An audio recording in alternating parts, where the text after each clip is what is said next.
Hi friends, welcome to MSM updates. Navigating the new testament కార్యక్రమానికి స్వాగతం. ఈ సిరీస్ని MSM అప్డేట్స్లో చాలా కొత్తగా మనం స్టార్ట్ చేస్తున్నాం. దీని లక్ష్యం ఏంటంటే మొత్తం న్యూ టెస్ట్మెంట్ని, ముఖ్యంగా లేఖలు మరియు సంఘ చరిత్ర, అపొస్తలుల కార్యాలు, ప్రకటన గ్రంథం, సువార్తలు అన్నిటిని కవర్ చేస్తూ ఒక 2 సంవత్సరాల వ్యవధిలో సుమారుగా మొత్తం న్యూ టెస్ట్మెంట్ మీద మన వీక్షకులకు ఒక పట్టు రావటం కోసం, ఒక అవగాహన రావటం కోసం చేపట్టినటువంటి కార్యక్రమం. నిజంగా ఎవరైతే మేము బైబిల్ నేర్చుకోవాలనుకుంటున్నాం, ఈ మతోన్మాదులు విరుచుకుపడుతున్న ఈ కాలంలో మాకు ప్రతి వచనం మీద, ప్రతి అధ్యాయం మీద, ప్రతి పుస్తకం మీద ఖచ్చితంగా మాకు పట్టు కావాలి అని దృఢ సంకల్పంతో ఎవరైతే బైబిల్ కోసం తపన పడుతూ ఉన్నారో అలాంటి వారికి ఇది సువర్ణ అవకాశం. మీరందరూ మన సిరీస్ని రెగ్యులర్గా ఫాలో అవ్వండి. మంత్లీ 1 or 2 వీడియోస్ మనం ఈ సిరీస్ నుంచి చేస్తూ ఉంటాం. ప్రతి పుస్తకాన్ని ఎక్స్ప్లెయిన్ చేసేటువంటి ప్రయత్నం చేస్తాం. ఓకేనా? రైట్. ఇక విషయంలోకి వెళ్ళిపోతే ఈరోజు మన టాపిక్ ఏంటంటే అపొస్తలుడైన పౌలు గారి మొదటి మిషనరీ సువార్త ప్రయాణం.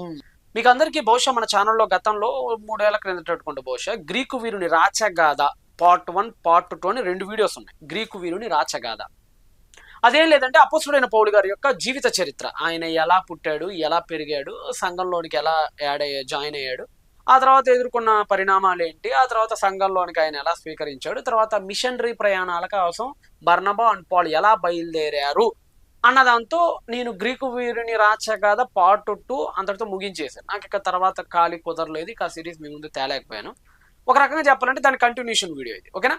మనం ఇప్పుడు ఎక్కడ ఉంటామంటే అపొస్తలుల కార్యాలు 13వ అధ్యాయం 1వ వచనం నుంచి మనం ప్రారంభిద్దాం. అంతియొక్కయలోనున్న సంఘములో అని ప్రారంభమవుతుంది అపొస్తలుల కార్యాల గ్రంథం 13వ అధ్యాయం ప్రారంభవచనం. ఏంటి యాంటియోక్, ఏంటి అంతియోక్య? బేసికల్గా జెరూసలేం తర్వాత, after the Jerusalem, Antioch played very significant role in New Testament era. అంతియొక్కయ అనేటువంటి ఈ ఊరు జెరూసలేం తర్వాత నూతన నిబంధన సంఘంకు చాలా ముఖ్యమైన భూమిక పోషించినటువంటి ఒక మహానగరం. ఇప్పుడు మీ అందరికీ తెలుసు, జెరూసలేం అంటే మన అందరికీ తెలిసిందే కదా. పాత నిబంధన మొదలుకొని క్రొత్త నిబంధన వరకు తరచుగా ప్రతి పుస్తకంలో డైరెక్ట్ గాను ఇండైరెక్ట్ గాను ప్రస్తావించబడుతూనే ఉండే ఒకే ఒక మహానగరం ఏదంటే అది జెరూసలేం. జెరూసలేం తర్వాత క్రైస్తవ్యానికి క్రిస్టియానిటీకి చాలా క్లోజ్ రిలేషన్స్ కలిగినటువంటి నగరం ఏదైనా ఉంది అని అంటే అది అంతియోక్య అనేటువంటి మహానగరం. అసలు ఏంటి అంతియోక్య, ఏంటి దీని కథ అని మనం లోపలికి వెళ్తే, అసలు ఈ మిషనరీ ప్రయాణాలకు శ్రీకారం చుట్టిన సంఘం అంతియోక్య సంఘం అండి. ఒక మాటలో చెప్పాలంటే యెరూషలేము తర్వాత సెకండ్ హోమ్ ల్యాండ్ లాంటిది ఏదైనా ఉందంటే అది యాంటియోక్. దాదాపుగా జెరూసలేంతో సమానమైన వైభవం, జెరూసలేంతో సమానమైన కీర్తి గణించింది 1వ శతాబ్దంలో క్రైస్తవ సంఘ పరంగా మనం ఆలోచిస్తే. అసలు ఇది ఎవరు స్టార్ట్ చేశారు, ఎలా స్టార్ట్ చేశారు, ఏంటట ఈ అంతియోక్య యొక్క గొప్పతనం అని మనం ఆలోచిస్తే ఎక్కడికి వెళ్ళిపోదాం? డైరెక్ట్గా డానియేల్ దగ్గరికి వెళ్ళిపోదాం. డానియేల్ గ్రంథం 7వ అధ్యాయంలో 4 రెక్కలు కలిగిన చిరుతపులి యొక్క దర్శనం దానియేలు గారు పొందుకుంటారు. ఎవరో కదా చిరుతపులి అలెగ్జాండర్ ద గ్రేట్. మీకు ముందుకెళ్తుంటే గ్రీకుల రాజు అనేటువంటి క్లారిటీగా మీకు డానియేల్ గారు ఇస్తారు. ఈ అలెగ్జాండర్ ద గ్రేట్ తదనంతరం అలెగ్జాండర్ చనిపోయిన తర్వాత 4 జనరల్స్ లేదంటే 4 సైన్యాధిపతులు 4 ముక్కలుగా చీల్చేసుకుంటారు. దేన్ని? మొత్తం గ్రీకు మహాసామ్రాజ్యాన్ని. దానిలో టాలమీ ఉంటాడు, సెల్యూకస్ ఉంటాడు, యాంటిగోనస్ ఉంటాడు, క్యాసాండర్ ఉంటాడు. ఇలాగా 4 జనరల్స్ చీల్చేసుకుంటారు. ఆ తర్వాత వాళ్ళకి అంతర్యుద్ధాలు జరిగి ఫైనల్గా 2 మిగులుతారు. వాళ్ళలో ఒకటి టాలమీ, రెండోది సెల్యూకస్. ఈ విధంగా సెల్యూకస్ 1 నికేటర్ అనేటువంటి వీడు 305వ సంవత్సరం బీసీలో సిరియా, ఇరాన్లోని అనేక ప్రాంతాలని, మైనర్ ఏషియాలోని అనేక ప్రాంతాలని పరిపాలనా కేంద్రంగా మార్చుకొని తన సెల్యూసిడ్ సామ్రాజ్యాన్ని స్థాపిస్తాడు. ఎవరు అంటే సెల్యూకస్ 1 నికేటర్ అనేటువంటి వ్యక్తి.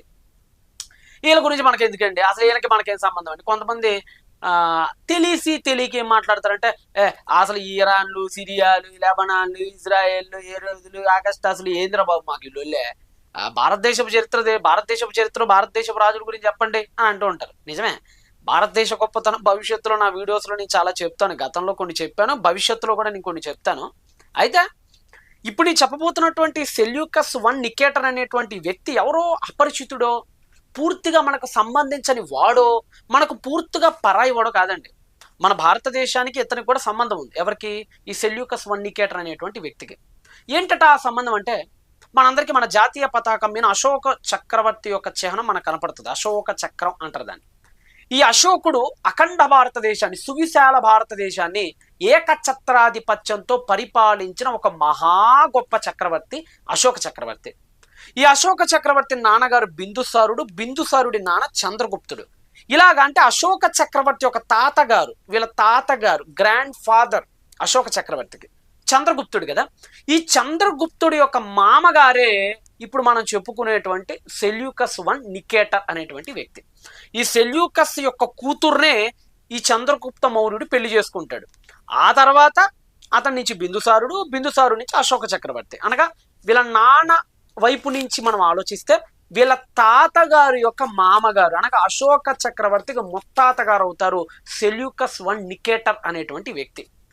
ఇక ఈ సెల్యూకస్ I నికేటర్ అనేటువంటి వ్యక్తి అలెగ్జాండర్ తదనంతరం 305లో తనను తాను రాజుగా ప్రకటించుకున్న తర్వాత కొన్ని నగరాలను కట్టడం స్టార్ట్ చేస్తాడు. మొత్తం తన రాజ్యం మొత్తం, తన సెల్యూసిడ్ రాజ్యం మొత్తం మీద, అటు మైనర్ ఏషియాలో కొంత భాగం, ఇటు సిరియా, ఇటు ఇరాన్, లెబనాన్ లోని ఈ ప్రాంతాలలో కొత్త కొత్త నగరాలను కట్టడానికి పూనుకుంటాడు. అలాగే వాళ్ళ నాన్నగారు, ఎవరి నాన్నగారు, సెల్యూకస్ I నికేటర్ అనేటువంటి ఇతని నాన్నగారు ఎవరైతే ఉన్నారో ఆయన పేరు యాంటియోకస్.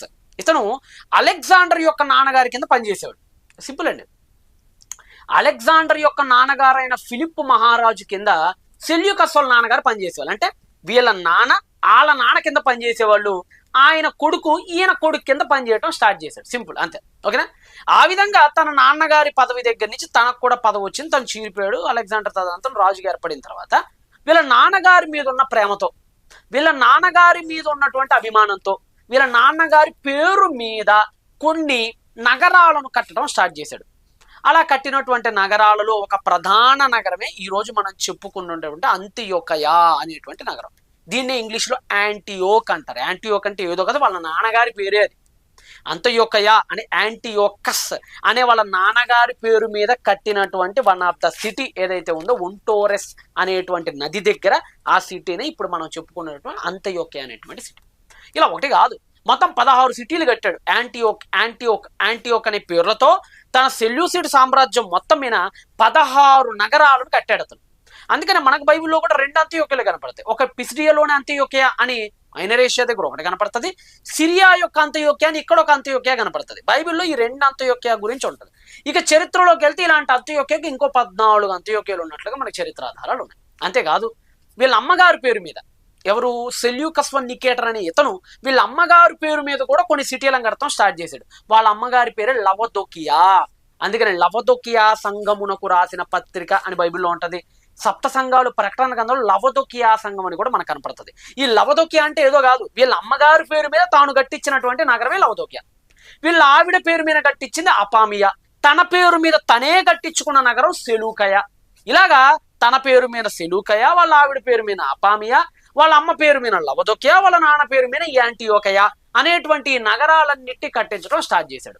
అలాగా 300 క్రీస్తుకు పూర్వంలో కట్టబడిన ఈ అంత్యోకయ అనేటువంటి మహానగరం అనతి కాలంలోనే వేగంగా అభివృద్ధి చెంది, ఎంత వేగంగా అంటే రోమియోలు పరిపాలించే సమయానికి ఎంటైర్ రోమన్ ఎంపైర్ మొత్తంలో కూడా 4వ అతిపెద్ద మహానగరంగా విరసిల్లింది. మొత్తం రోమన్ అంటే మొత్తం ప్రపంచంలోనే ఆ రోజుల్లో రోమ్ పరిపాలించినటువంటి ఆ రోమన్ ఎంపైర్ లో మొట్టమొదటి మహానగరం రోమ్ అనేది ఫస్ట్. ఇప్పుడు మన ఇండియా ఉందండి, ఇండియాలో టాప్ 4 సిటీస్ ఏవి అంటే మీరు ఏం చెప్తారు? ఎంటైర్ మొత్తం ఇండియాలో టాప్ 4 సిటీస్ అంటే మీరు ఏం చెప్తారు? ఫస్ట్ ఢిల్లీ మన రాజధాని, next Mumbai, next Bengaluru, next Hyderabad, Calcutta, Chennai, ఇలా మహానగరాల పేర్లు చెప్పంటే చెప్పుకుంటూ వస్తాం కదా. ఆ రోజు ప్రపంచంలోని అతిపెద్ద మహానగరాల పేర్లు చెప్పండి రా అని అంటే రోమన్ ఎంపైర్లో ముఖ్యంగా వాటిలో ఫస్ట్ చెప్పే పేరు రోమ్, నెక్స్ట్ చెప్పే పేరు అలెగ్జాండ్రియా ఈజిప్ట్లో ఉంటుంది, అది నెక్స్ట్ ఎఫెస్సు అది మైనర్ ఏషియాలో ఉంటుంది, ఆ తర్వాత 4వ స్థానంలో వచ్చేటువంటి పేరు యాంటియోక్. అంటే ఈ రోజు హైదరాబాద్ ఎలాంటి పేరు ప్రఖ్యాతులు గాంచిందో టోటల్ భారతావనిలో ఆ రోజుల్లో రోమా మహాసామ్రాజ్యం మొత్తంలో ఈరోజు హైదరాబాద్ ప్లే చేసిన రోల్ని ఆ రోజు అంత్యోకియా ప్లే చేయటం స్టార్ట్ చేసింది. ఎంతగా అంటే సుమారుగా 5 లక్షల మంది జనాలతో విరసిల్లిన మహానగరం అది. యెరూషలేంకి చాలా రెట్లు పెద్ద మహానగరం అది. అది ఒకవైపు నది, ఒకవైపు హైవే మధ్యలో కట్టినటువంటి మహానగరం. ఇప్పుడు యాజ్ లైక్ ఒక మాటలో చెప్పాలంటే విజయవాడ టైప్. ఈరోజు మనకి విజయవాడ ఉంది, విజయవాడ పక్కనే కృష్ణా నది, కృష్ణా నదిని ఆనుకొని విజయవాడ, మళ్ళీ ఆ విజయవాడలో పెద్ద హైవే రోడ్డు పాస్ అవుతూ ఉంటుంది కదా, డైరెక్ట్ చెన్నై టు కోల్కతా వెళ్ళింది అది. కోల్కతా నుంచి చెన్నై వరకు వచ్చే హైవే ఒకవైపు, కృష్ణా నది ఒకవైపు, ఆ రెండింటిని ఆనుకొని కట్టబడినటువంటి ఉన్నటువంటి మహానగరం విజయవాడ. సేమ్ అలానే ఒంటోరెస్ అన్నటువంటి నది ఒకవైపు, సిల్క్ రోడ్డు ఒకవైపు, ఈ రెండిటి నడుమ ఉన్నటువంటి పట్టణం, ఆనుకొని ఉన్నటువంటి పట్టణమే అంత్యోక్య. సిల్క్ రోడ్ అంటే మీలో కొంతమందికి తెలిసి ఉంటుంది, కాస్త చరిత్ర బాగా తెలిసిన వాళ్ళకి. సిల్క్ రోడ్ అంటే ఏదో కాదు, చైనా ప్రాచీన రాజధాని అయినటువంటి జియాన్ అనేటువంటి ప్రాంతం నుంచి మధ్య ప్రాచ్యానికి వాణిజ్యం చేసుకోవటం కోసం, వ్యాపారాలు చేసుకోవటం కోసం, ఎగుమతులు దిగుమతుల కోసం ఒక పెద్ద రోడ్డుని చైనాలో ఉన్న హన్ డైనాసిటీ కట్టడం స్టార్ట్ చేసింది. అది అలాగా ఎక్కడో షాంఘైకి అవతల ఉన్నటువంటి జియాన్ నుంచి ఆ సిల్క్ రోడ్డు పాస్ అయి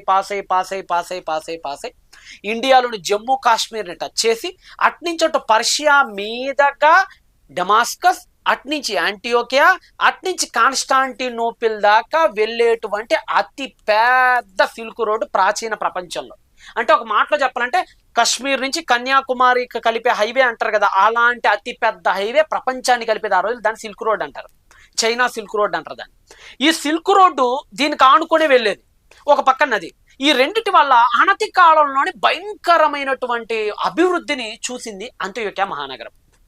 ఇక ఈ మహానగరంలో యూదులు ఎలాగ వెళ్ళారు, యెరూషలేము యూదయ ప్రాంతాల్లో వాగ్దాన భూమిలో ఉన్న యూదులు ఎందుకు సిరియాలోకి వెళ్లాల్సి వచ్చిందంటే దానికి so many reasons is there.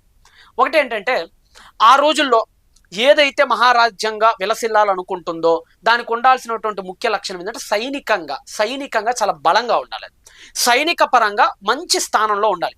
ఈరోజు అమెరికా అంటే ఎందుకు భయం ప్రపంచానికి? ఈరోజు ఒక రష్యా, ఒక ఇండియా, ఒక చైనా అంటే ఎందుకు భయం అంటే సైనిక పరంగా ఇవి తిరుగులేని దేశాలు. వీటిని టచ్ చేస్తే యుద్ధాలతో విరుచుకుపడి శత్రువుల్ని తునాతునకలు చేయగలిగినటువంటి దేశాల్లో ఈ దేశాలున్నాయి. ఒకటి భారతదేశం, ఒకటి రష్యా, చైనా, అమెరికా లాంటి ఈ దేశాలతో ఎవడు పడితాడు పెట్టుకోడు, చాలా భయం. ఆ రోజుల్లో కూడా సైనికులు ఎవరి దగ్గర అయితే ఎక్కువ మంది ఉంటారో వాళ్ళతో పెట్టుకోవడానికి చాలా భయపడేవాళ్ళు. అలాగా తమను చూస్తే భయపడి గజ గజ గజ గజ వణకాలి అనేటువంటి ఉద్దేశంతో ఎన్నో రాజ్యాలు కూలీలను ఇచ్చి మరి సైనికుల్ని పిలిపించుకునే వాళ్ళు. ఆయా దేశాల్లో కూలి పనులు చేసుకునే వాళ్ళందరినీ సైనికులుగా పెట్టుకునేవాళ్ళు, వాళ్ళకి శిక్షణ ఇచ్చి కూలీ డబ్బులు కిరాయికి ఇచ్చి. అలాగా సిరియా యొక్క రాజు అయినటువంటి ఈ సెల్యూకస్ వన్ నికేటర్ ఎవరైతే ఉన్నాడో ఇతను యెరూషలేంలోను, యూదయ, గలిలియా, సమరయ ప్రాంతాల్లో ఉన్నటువంటి అనేక మంది యూదులకి నెలకి ఇంత జీతం నేను ఇస్తాను, మీరు వచ్చి మా దేశం కోసం ఆర్మీ వ్యవస్థగా పనిచేయండి అని అడిగినప్పుడు కొన్ని వేల మంది యూదులు కూలీ కోసం, కిరాయి కోసం ఈ యెరూషలేముని విడిచిపెట్టి 300 మైళ్ళ అవతల ఉన్నటువంటి ఈ అంత్యోక్య అనే మహానగరంలోకి వెళ్ళి, ఒక మాటలో చెప్పాలంటే ఆర్మీగా, మిలిటరీలుగా వెళ్ళి అక్కడ సెటిల్ అయిపోయారు. అలా కొంతకాలానికి సెటిల్ అయిపోయిన తర్వాత ఆ తర్వాత వాళ్ళ ఫ్యామిలీలో నుంచి ఎంతో బిజినెస్ చేసేవాళ్ళు పుట్టుకొచ్చారు, వ్యాపార లావాదేవీలు పుట్టుకొచ్చినాయి. అంత్యోక్య అనేది దేనికి ప్రసిద్ధి అంటేనండి ఏం లేదండి, క్లాత్, బట్టలకి చాలా ప్రసిద్ధి. బట్టలు అంటే విపరీతమైన ప్రసిద్ధి. ఈరోజు మనం ఉన్నామంటే పట్టు చీర అనగానే మీకు ఏం గుర్తొస్తుంది చెప్పండి? పట్టు చీర అనగానే మీకు ఒక ఊరు పేరు గుర్తొస్తుంది, కంచి పట్టు అంటారు కదా. కంచి పట్టు అంటే కంచి ఫేమస్. కాంచీపురం పట్టు, ధర్మవరం పట్టు, బెనారస్ పట్టు, ఇంకేమున్నాయి అలాగా, సిల్క్ అంటారు కదా ఇంగ్లీష్లో. ఇవి అంటే పట్టు అనగానే ఒక ఊరు పేరు గుర్తొచ్చింది. మిర్చి అనగానే గుంటూరు, బిర్యానీ అనగానే హైదరాబాద్, ఒక్కొక్క దానికి ఒక్కొక్కటి ఫేమస్ కదా. అలానే బట్టలు ఎక్కడ బాగా దొరుకుతాయిరా ఈ ప్రపంచంలో అంటే ఆ రోజుల్లో క్లాత్ ఆఫ్ యాంటియోక్రా, క్లాత్ అంటే యాంటియోకోడిదేరా అనేవాళ్ళు అనమాట. అంటే అంత ఫేమస్ అనమాట. బట్టలు కొనాలంటే యాంటియోక్లోనే కొనాలరా అనే సామెతలు కూడా ఉన్నాయి ఆ రోజుల్లో, అనేటువంటి ఇడియమ్స్ కూడా ఉన్నాయి ఆ రోజుల్లో. అంటే ఎలాంటి గొప్ప పేరు ప్రఖ్యాతులు గాంచింది యాంటియోక్. చూడండి, బట్టలకు చాలా ప్రసిద్ధి. రాజులు తాము ధరించుకునే బట్టలను కూడా యాంటియోక్ నుంచే కొనుక్కునేవారు చాలా మంది. అంతెందుకండి, మన చైనా దేశంలో చనిపోయారు అనుకోండి, ఎవరైనా రాజులు చనిపోయారు అనుకోండి చైనా దేశంలో, ఈ ఫ్యూనరల్ కవర్స్ అంటారు. అంటే అంత్యక్రియలు చేసినప్పుడు శవం పైన కప్పే బట్ట ఉంటుంది. మహారాజులకి చచ్చిపోయిన శవాల పైన కప్పే బట్టలు ఉంటాయి, తెల్లగా మెరిసే బట్టలు డిజైన్స్తో. అలాంటి బట్టల్ని కూడా చైనా రాజులు యాంటియోక్లోనే తయారు చేయించి మరి తెప్పించుకునే వాళ్ళంటే అది ఎంత ఫేమస్ చూడండి. మొట్టమొదటి అంత్యోక్య అనగానే బట్టలకి విపరీతమైన ఫేమస్. నెక్స్ట్ కుండల పైన డిజైన్స్కి, నెక్స్ట్ మంచి శ్రేష్టమైన ద్రాక్ష వళ్ళు, ద్రాక్ష తీగలకి, ద్రాక్ష పళ్ళకి, అలాగా పెద్ద పెద్ద ఇంజనీర్స్కి, అంటే ఆ రోజుల్లో గొప్ప గొప్ప రాజులు ప్యాలెస్లు, నిస్సాడ సామ్రాజ్యపు రాజు అయితే తన ప్యాలెస్లు కట్టుకోవడానికి కూలీలను కూడా యాంటీయోక్ నుంచి తెప్పించుకుంటాడు. ఈ విధంగా ఎందరో నైపుణ్యకారులకి, ఆర్ట్స్కి, కళలకి పెట్టింది పేరుగా అంత్యోక్య మహానగరం ఉండేది. కాబట్టి యూదులు అక్కడికి వెళ్ళి సెటిల్ అయిపోయిన తర్వాత ఒకరి కింద పని చేయడానికి వాళ్ళు ఇష్టపడరు. వాళ్ళు ఎప్పుడు కూడా స్వతంత్రంగా బిజినెస్ చేసే మైండ్ ఎక్కువ ఉంటుంది యూదులకి. ఎందుకంటే మ్యాటర్ చాలా ఎక్కువ ఉంది, అందుకనే స్పీడ్ ఎక్కువ వెళ్తుంది నా సబ్జెక్ట్. ఎందుకంటే ఎంతో మ్యాటర్ ఉంది, ఇవన్నీ చెప్పేటప్పటికే నేను ఇంత స్పీడ్గా చెప్తే నాకు గంటన్నర పడుతుంది నాకు. అందుకనే కొద్దిగా స్పీడ్గా చెప్పే ప్రయత్నం చేస్తాను. మాట స్పష్టంగానే ఉంటుంది కాబట్టి మీరు తొందరగా క్యాచ్ చేస్తారని నేను అనుకుంటున్నాను. ఈ యూదులు ఎలాంటి వాళ్ళు అంటేనండి, ఒక మాటలో చెప్పాలంటే మన భారతదేశంలో మార్వాడీలు ఉన్నారు కదా, మార్వాడీలు టైప్ అనమాట. ఈరోజు మార్వాడీలు ఉన్నారు. మన భారతదేశం మొత్తం మీద చాలా తక్కువ, అది చాలా మైనారిటీ, అది చాలా తక్కువ ఉంటారు. నాకు తెలిసి 2 కోట్లు 2.5 కోట్లు ఏమైనా ఉంటే ఉండుండొచ్చును కాక, బహుశా మేబీ. వీళ్ళు ఉండటానికి చాలా తక్కువ మందే, కానీ వీళ్ళు పెట్టని వాణిజ్యం లేదు, వీళ్ళు అడుగు పెట్టని రంగం ఉండదండి. వాళ్ళు ప్రతి చోట సిగ్నిఫికెంట్ రోల్ ప్లే చేస్తారు వాళ్ళు. ఇప్పుడు ఉదాహరణకి ఆదిత్య బిర్లా గ్రూప్స్ ఎప్పుడైనా విన్నారా? అది మార్వాడీలదే. జేకే సిమెంట్ ఎప్పుడైనా విన్నారా? అది మార్వాడీలదే. జిందాల్ స్టీల్ ఎప్పుడైనా విన్నారా? అది మార్వాడీలదే. ఫ్లిప్కార్ట్ అని విన్నారా? దానికి ఎక్స్ ఒకప్పుడు మాజీగా ఉండేవాడు, ఆయన కూడా మార్వాడి వాడే.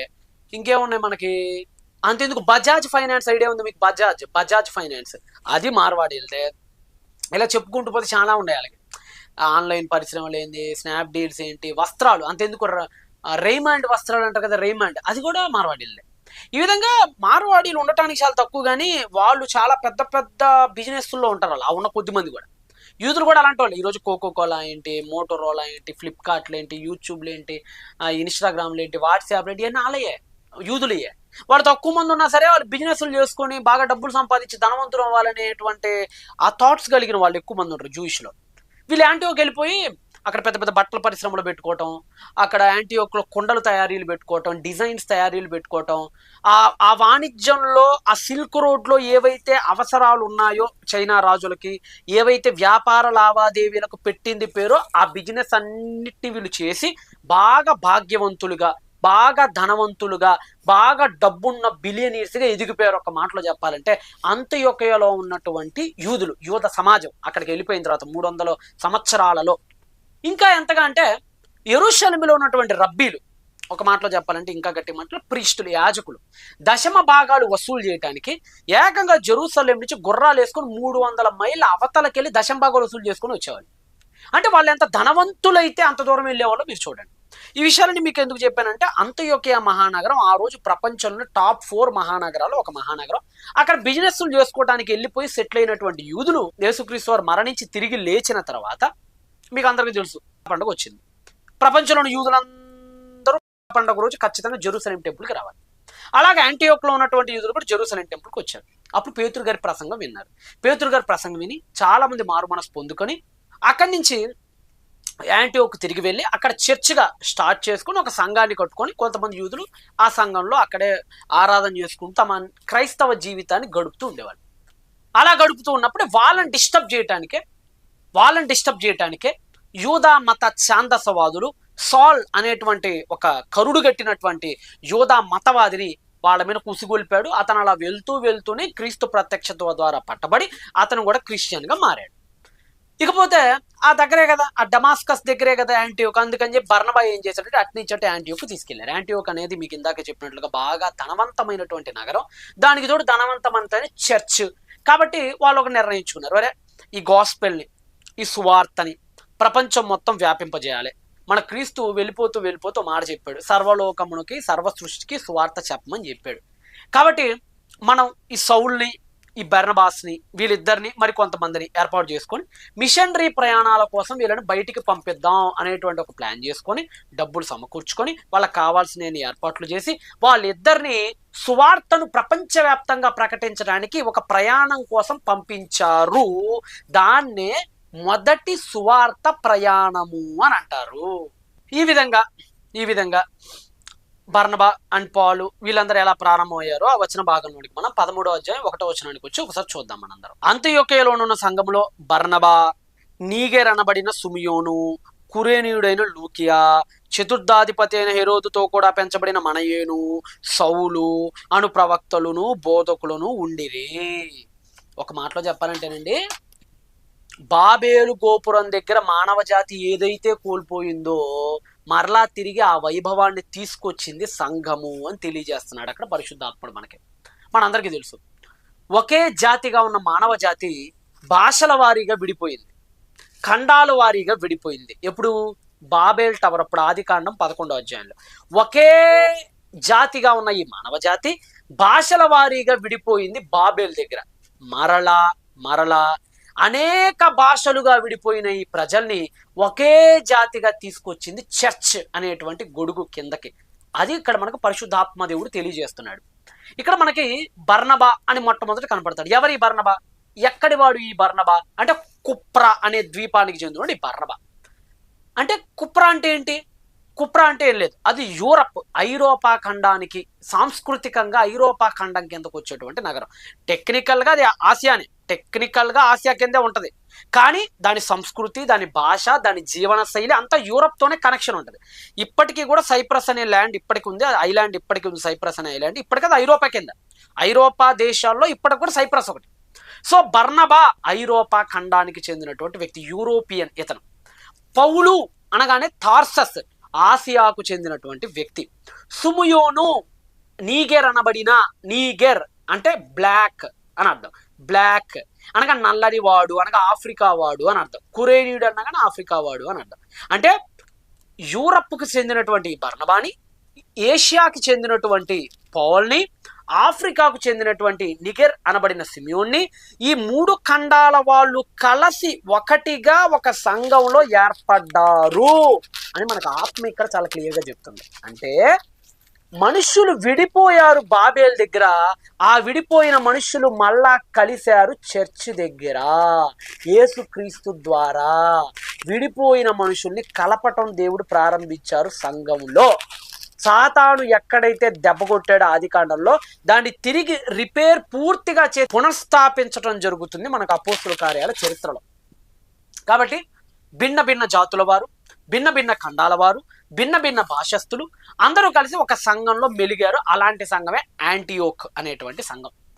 ఇక వీళ్ళు ప్రారంభమై వీళ్ళ ప్రయాణాలు ఎట్నుంచి ఎటు సాగినాయి, ఎలా సాగినాయి, వాళ్ళు ఎదుర్కొన్న ఒడిదుడుకులేంటి, వాళ్ళు పడిన కష్టాలేంటి, శ్రమలేంటి, ఆనందాలేంటి, సంతోషాలేంటి, సుఖాలేంటి, బాధలేంటి, కష్టాలేంటి, ఖడ్గాలేంటి, క్షామాలేంటి అనేటువంటి విషయాలు నిదానంగా మనం వెళ్దాం.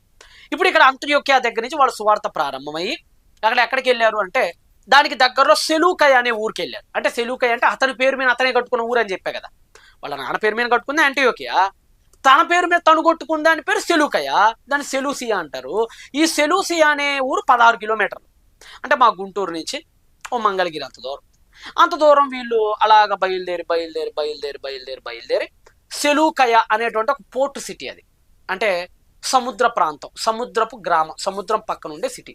అక్కడికి వెళ్ళి శుభ్రంగా షిప్ ఎక్కారు, ఒక మంచి షిప్ ఎక్కారు. షిప్ ఎక్కి కుప్రా అనే ద్వీపానికి వెళ్ళటం స్టార్ట్ చేశారు. ఎందుకు కుప్రకి వెళ్ళారు? మనం చాలా మంది చేసే పొరపాటు ఏంటంటే, పొరపాటు అంటాం కాదు కానీ అవగాహన లోపం ఏంటంటే, పౌలు గారు ఏ ఊర్లకు వెళ్ళారో ఆ ఊర్లో ఎంత దూరాలు ఏంటి కథ అని చెప్తారు. అది కాదు బైబిల్ అంటే, అది కాదు.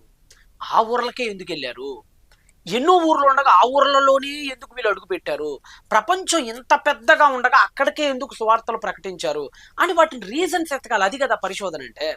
కానీ ఈరోజు చాలా మంది చేసే తప్పు ఏంటంటే, అక్కడి నుంచి సెలూకైకి వచ్చాడు, అక్కడి నుంచి శాలమిస్కి వెళ్ళాడు, అక్కడి నుంచి ప్యాపోస్కి వెళ్ళాడు, అక్కడి నుంచి పెర్గకి వెళ్ళాడు, అక్కడి నుంచి యాంటియోకి వెళ్ళాడు, అక్కడి నుంచి ఈకోనియోకి వెళ్ళాడు, అక్కడి నుంచి లిస్ట్రాకి వెళ్ళాడు, అక్కడి నుంచి డెర్బస్కి వెళ్ళాడు, అలా అటాలియాకి వెళ్ళారు, ఇలా చెప్తారు. అలా కాదు. అంటే నా ఉద్దేశం ఏంటంటే, ఎందుకంటే వెళ్ళాడు, ఎందుకు ఆత్మ అటే వెళ్ళనిచ్చింది వాళ్ళని, ఇంకొక ఊరికి వెళ్ళనియొచ్చుగా. లేదంటే కుప్రకి వెళ్ళారు కదా, ఇప్పుడు కుప్రకు కాకుండా అలెగ్జాండ్రియాకి వెళ్ళొచ్చుగా, ఈజిప్ట్ వైపు వెళ్ళొచ్చుగా, లేదంటే బబులోన్ వైపు పరిగెత్తొచ్చుగా, లేదంటే ఇండియా వైపు రావచ్చుగా. ఎన్నో ఉన్నాయి కదా ల్యాండ్. ఎందుకు అక్కడికి వెళ్ళారు? మన రీజన్స్ ఎతకాలి ఎప్పుడు కూడా బైబిల్లో మన రీజన్స్ ఎత్తితేనే అసలు విషయం బయటపడింది మనకి. సింపుల్ అండి. ఎందుకు వీళ్ళు ఫస్ట్ కుప్రకి వెళ్ళారంటే సింపుల్. పౌలు గారు బర్నబా గారు స్టార్ట్ చేశారు కదా ప్రయాణం. బర్నబా గారు సీనియర్ పార్ట్నర్, బర్నబా గారు వయసులో పెద్దవాడు, సీనియర్ పార్ట్నర్ ఎవరికంటే పాల్ కంటే. కాబట్టి బహుశా వాళ్ళు ఇలా అనుకుని ఉండొచ్చు, పాల్ మనం ఫస్ట్ ప్రాక్టీస్ కావాలి, సువార్తను ఫస్ట్ టైం మనం ప్రకటిస్తున్నాం కాబట్టి మనకు కాస్త తెలిసిన వాళ్ళు, మనకు కాస్త సుపరిచితుల మధ్య, మనం బాగా తెలిసినటువంటి ప్రాంతాల్లో కనుక మనం ముందు కనుక ఈ మిషన్ని కనుక మనం స్టార్ట్ చేస్తే తద్వారా మనం అనుభవం గడించి ఆ తర్వాత మనం తక్కిన ప్రాంతాల్లో కూడా చాలా చక్కగా ప్రజెంట్ చేయడానికి బాగుంటుంది గాస్పెల్ని. ఇది ఒక ప్రాక్టీస్ సెక్షన్గా బాగుంటుంది అని బర్నబా బహుశా తన పుట్టినూరు అయినటువంటి కుప్రని సజెస్ట్ చేసి ఉండొచ్చు. మేబీ దాని పాల్ని యాక్సెప్ట్ చేసి ఉండొచ్చు పాల్. సో బర్నబా గారి పుట్టినిల్లు కుప్రస్ కాబట్టి, సైప్రస్ కాబట్టి, ఆ సైప్రస్కి వీళ్ళు బయలుదేరారు. ఎక్కడి నుంచి? సెలూకే నుంచి. సుమారుగా 209 కిలోమీటర్ల దూరం అండి. 209 కిలోమీటర్ల దూరం. ఆ రోజుల్లో ఇంజన్స్తో వాయువేగంతో వెళ్ళిపోయే వాళ్ళే లేవు, గాలివాటానికి వెళ్ళే వాళ్ళు. గాలి యొక్క వేగాన్ని బట్టి ఓడ కదలికలని స్టార్ట్ అవుతాయి. ఇక 200 కిలోమీటర్లు అంటే ఆ రోజుల్లో ఎంత కాదన్నా 3 రోజులు కనీస ప్రయాణం జరుగుతుంది. యాన్షియంట్ రూట్స్ని మనం బట్టి ఆలోచిస్తే 3 రోజులు కనీస ప్రయాణం. వీళ్ళ ఓడెక్కి రాత్రులు పగళ్ళు మొత్తానికి గడిచి అలిసిపోయి సొలసిపోయి కిందపడి పైనబడి 209 కిలోమీటర్లు సుమారుగా 3 రోజుల ప్రయాణం చేసి మొత్తానికి ఎట్టకేలకు సలామీస్ అనేటువంటి ఒక మహానగరంలో వీళ్ళు దిగారు. ఒకసారి మనం చేసినటువంటి వచ్చిన డాక్యుమెంటరీలో భాగంగా ఆ సీన్ మీరు కూడా ఒకసారి చూడండి.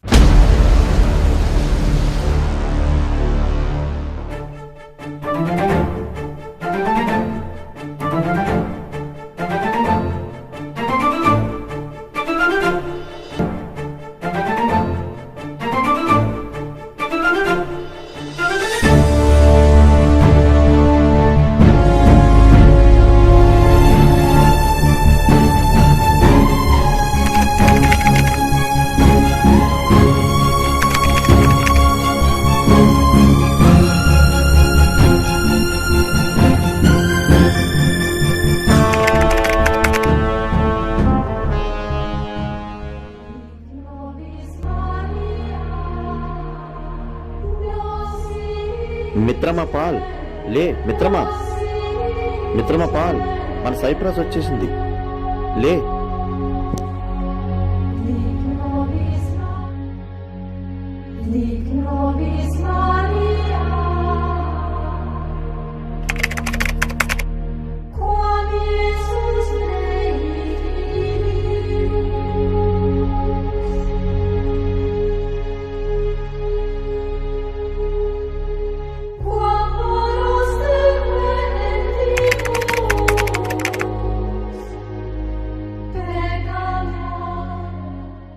కదండి సలామీస్ మహానగరం.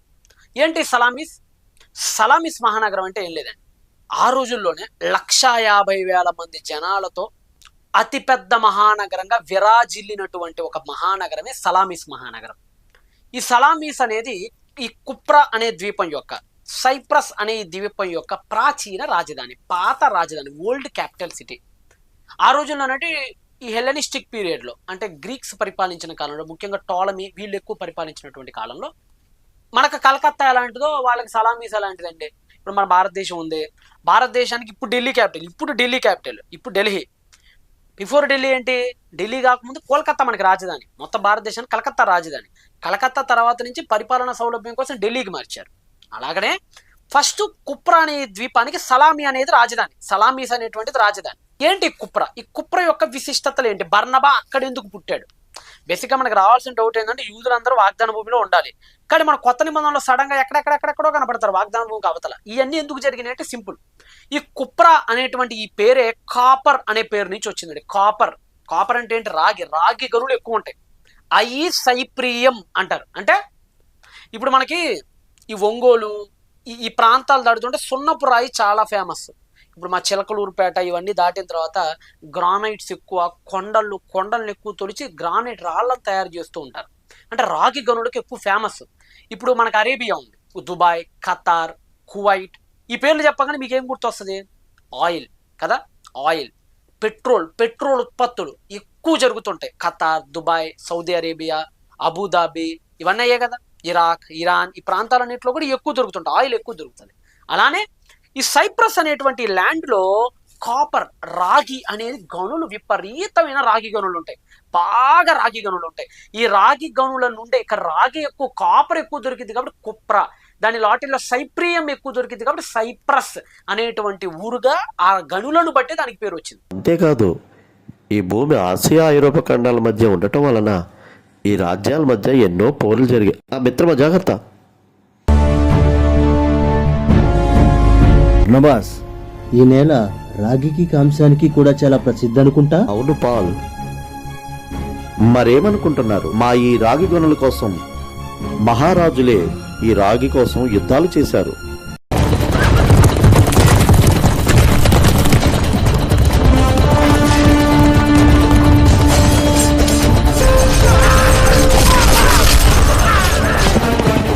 అసలు వీళ్ళందరూ అక్కడికి వెళ్ళి ఎందుకు వెళ్ళారంటే ఇప్పుడు రాగి గనులు ఎక్కువ ఉండటాన్ని బట్టి ఆ రోజుల్లో సీజర్ అగస్టస్ ప్రపంచాన్ని పరిపాలించిన సీజర్ అగస్టస్, రోమన్ సామ్రాజ్యాన్ని పరిపాలించిన సీజర్ అగస్టస్ ఏం చేశాడంటే ఈ రాగి గనుల్ని తవ్వుకోరా అని చెప్పి హెరోడ్ ద గ్రేట్ కి ఇచ్చేశాడు. కొత్త నిబంధన గ్రంథంలో మనకి హెరాడ్ ద గ్రేట్ కనపడతాడు. ఈ హెరాడ్ కి సీజర్ అగస్టస్ రాగి గనులు ఇచ్చేశాడు. నువ్వే తవ్వుకొని నువ్వే చక్కగా ఉంచేసుకో అని చెప్పాడు. అప్పుడు హెరాడ్ ద గ్రేట్ ఏం చేసేవాడు అంటే రాగి గనులు తవ్వుకొని వాటిలో ఒక 100 రూపాయలు వచ్చినాడు అనుకోండి, రాగి గనుల్లో 50 రూపాయలు తనకి 50 రూపాయలు రూమ్ కి పంపించేవాడు, అంటే సీజర్కి పంపించేవాడు. అలాగా 50-50 రాగి గనుల ద్వారా వచ్చినటువంటి ఆ లాభంలో 50 ఏమో ఇతనికి, ఎవరికి, హెరాడ్ ద గ్రేట్ కి, మహాహెరోదికి, మిగతా 50% సీజర్ గారికి అలా పంపించుకుంటూ ఉండేవాళ్ళు. ఇలాగ రాగి గనులు తవ్వటానికి కూలీలు కావాలి కదా, మరి రాగి గనులు తవ్వాలంటే కూలీలు కావాలిగా. మరి ఎంత పెద్ద అండి, ఒక పెద్ద గనులు తవ్వాలంటే ఎంతమంది కార్మికులు కావాలి, ఎంతమంది కూలీలు కావాలి, ఎన్ని ఓడలు కావాలి, దాన్ని తరలించడానికి ఎంత పెద్ద మ్యాన్ పవర్ కావాలి.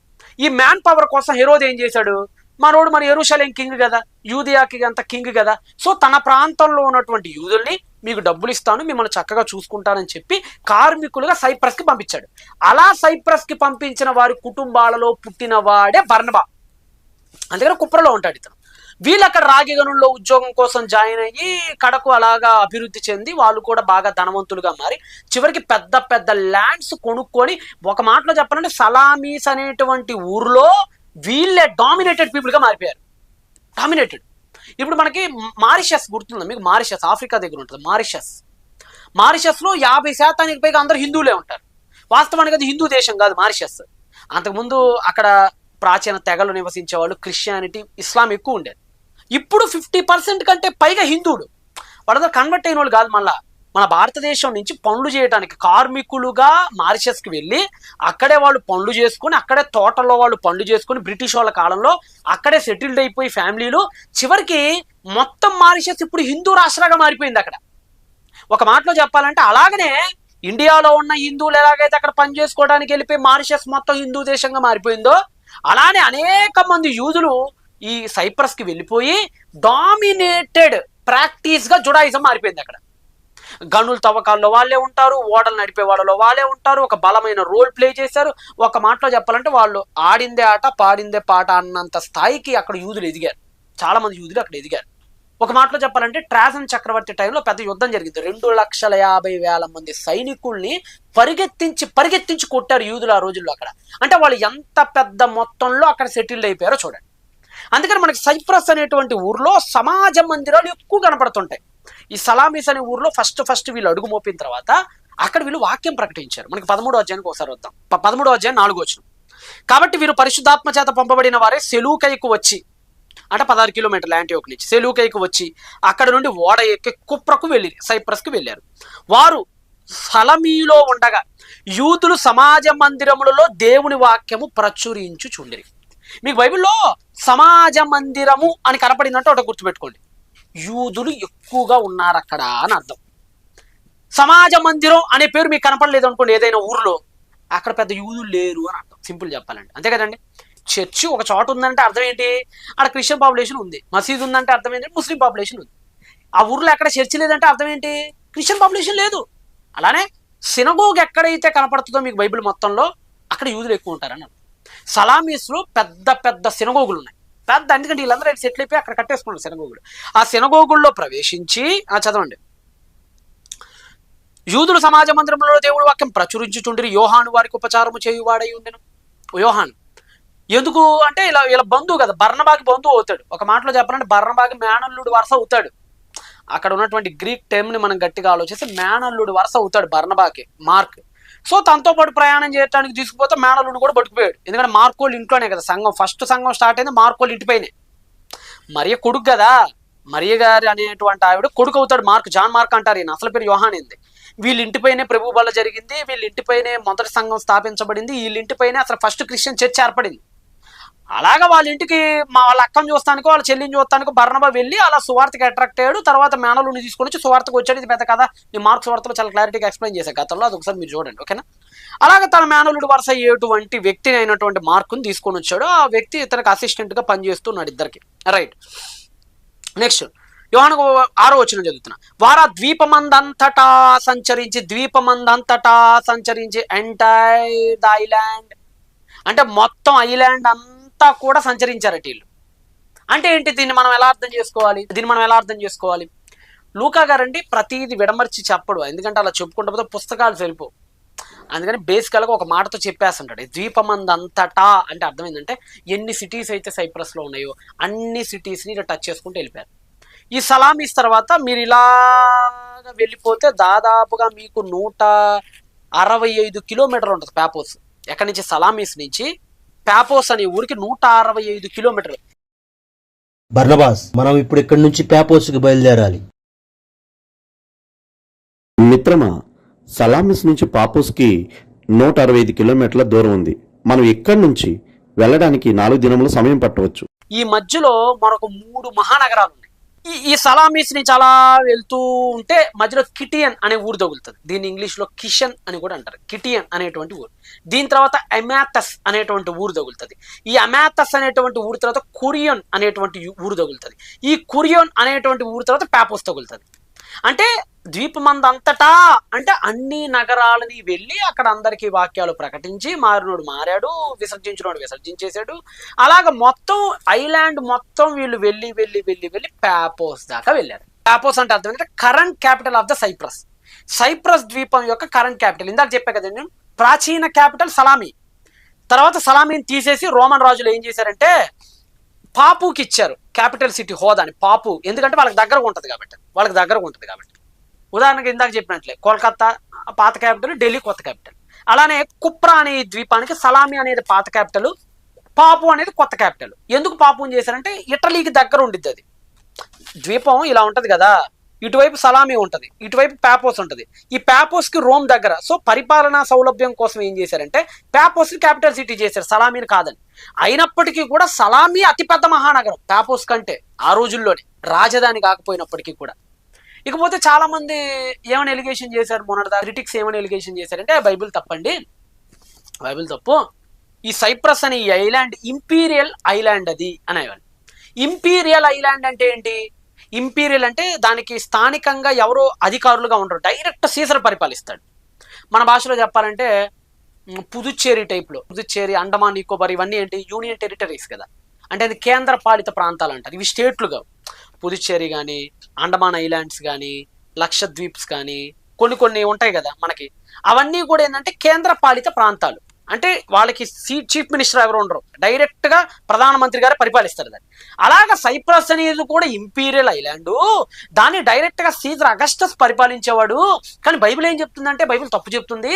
పాపోస్ లో అక్కడ ఒక అధికారి ఉన్నాడని బైబిల్ చెప్తుంది. ఇది పచ్చి తప్పు. లూకా గారు మిస్లీడ్ చేస్తున్నాడు, అక్కడ చరిత్రను తప్పుగా రాస్తున్నాడు, లేనిపోని కల్పిస్తున్నాడు అని చెప్పారు చాలా మంది. కానీ ఈ మధ్య కాలంలో దొరికినటువంటి ఆధారాలు మనకి ఏం చెప్తున్నాయి, ముఖ్యంగా విలియం రామ్సే గారి తదనంతరం ఆర్కియాలజీలో ఎన్నో ఆవిష్కరణలు ఆయన చేయడం ద్వారా ఎన్నో గొప్ప విషయాలు బయటపడ్డాయి. ఆ గొప్పబడిన బయట విషయాల్లో మనకి ఏమర్థమైందంటే, లేదు సైప్రస్ అనేది ఇంపీరియల్ ఐలాండ్ కాదు, అనగా సీజర్ అగస్టస్ డైరెక్ట్ గా పరిపాలించే ఐలాండ్ కాదు, ఇది స్థానికంగా ప్రొకొన్సులర్ల ద్వారా పరిపాలిస్తుంది అని చెప్పి ఆయన ఒక పెద్ద ఇన్స్క్రిప్షన్ ని కూడా త్రవ్వకాల్లోంచి బయట పెట్టాడు. ఇప్పటికీ కూడా ఇక్కడ ఉండేటువంటి అధికారి పేరు డైరెక్ట్ గా ఇన్స్క్రిప్షన్ లో ఉంది, డైరెక్ట్ గా. పౌలు గారి ఒకసారి చదవండి మీరు, ఒకసారి 6వ వచనం చదవండి ఒకసారి మీరు. వారు ఆ ద్వీపం అందంతటా సంపరించి పాపు అని ఊరికి వచ్చినప్పుడు గారడీవాడు అబద్ధ ప్రవక్త అయిన బర్యేస్ అని ఒక యూదుని చూచిరి. ఒక యూదుడు, వాడు కూడా యూదుడే, మారిపోయాడు. ఒక యూదుని చూచిరి, ఇతడు వివేకము గలవాడే సెర్గి పౌలు అను అధిపతి యొద్దనుండే. సెర్గి పౌలు అధిపతి అని ప్రొకొన్సులర్ అంటారు. ప్రొకొన్సులర్ అంటే ఏంటంటే మన బాటలో చెప్పాలంటే చీఫ్ మినిస్టర్ అనుకోని మీకు అర్థమయ్యేటట్టు చెప్పాలంటే, మనకి చంద్రబాబు నాయుడు గారు అలాగా, దానికి ఆయన అలాగా. అలాంటి ఆయన దగ్గర సలహాదారుడిగా బర్యేస్ అనేవాడు ఉన్నాడు. చాలా మంది అదే అన్నారు, సెర్గి పౌలస్ అనే వ్యక్తి అసలు లేడు, ఇది అంతా అబద్ధం అన్నారు. కానీ మీకు ఒక ఇన్స్క్రిప్షన్ చూస్తున్నా చూడండి, ఇదిగో చూసారు కదా, సెర్గి పౌలస్ ఇన్స్క్రిప్షన్. అది విలియం రామ్సే గారు డైరెక్ట్ బైబిల్లో ఉన్న ఈ వ్యక్తి డైరెక్ట్ కనపడుతున్నాడు ఈరోజు మనకి ఆర్కియాలజీలో, పురావస్తు శాస్త్రంలో మనకి డైరెక్ట్ కనపడుతున్నాడు. ఇతనే పరిపాలిస్తూ ఉండేవాడు ఆ సైప్రస్ ద్వీపం మొత్తాన్ని, పాపు అనేదాన్ని క్యాపిటల్ సిటీగా చేసుకొని. ఇతని దగ్గర ఇంకా మనకి ఎక్స్కవేషన్ లో చాలా బయటపడ్డాయి. ఇతని సొంతూరు ఏంటంటే యాంటియోకే. ఏ యాంటియోకు? సిరియాలోని యాంటియోక్ కాదు, పిసిడియాలోని యాంటియోక్. ఎందుకంటే 16 యాంటియోక్లు కట్టించారని చెప్పాను కదా, ఒకటి సిరియాలోని యాంటియోక్, అది తర్వాత మనం చెప్పుకున్నాం. పిసిడియాలోని యాంటియోక్ అనేది ఇతని సొంతూరు అని బయటపడింది ఆర్కియాలజీలో. సరే, తర్వాత మీకు చెప్తాను ఇది ఏంటి, దీని కథ ఎట్నుంచి వెళ్ళింది అని తర్వాత చెప్తాను మీకు. ఈ సెర్గిపోలస్ అనేటువంటి వ్యక్తి దగ్గర గారడీవాడు ఎలుమా అనబడినటువంటి బరియస్ ఉన్నాడు. ఇప్పుడు గారడీవాడు అంటేనంటే అది బైబిల్ పర్స్పెక్ట్ లో గారడీవాడు అని చెప్తుంది. ఆ రోజుల్లో వాడు పెద్ద తెలివిగల్లోళ్ళు, బాగా సలహాదారులు. ఇప్పుడు మనకు కూడా ముఖ్యమంత్రి గారి సలహాదారుడు అంటారు కదా, ఇప్పుడు సజ్జల రామకృష్ణారెడ్డి సంథింగ్ ఏదో ఉండేవాళ్ళు కదా, సలహాదారులు అంటారు. సలహాదారులు అంటే ముఖ్యమంత్రి గారికి కాస్త హెల్ప్ఫుల్ గా సలహాలు ఇస్తూ సలహా చెప్పు ఉండేవాడు. అలాగే ఆ రోజుల్లో మంత్రిగా పనిచేస్తుండేవాడు బరియస్ అనేవాడు, గారడీవాడు. అన్ని మాయల మంత్రాల్లాగా చేస్తూ అన్ని, అంటే యుద్ధాలు చేయొచ్చా చేయకూడదు, ఎలా వ్యవహరించాలి అని సలహాలు ఇస్తూ ఉండేవాడు.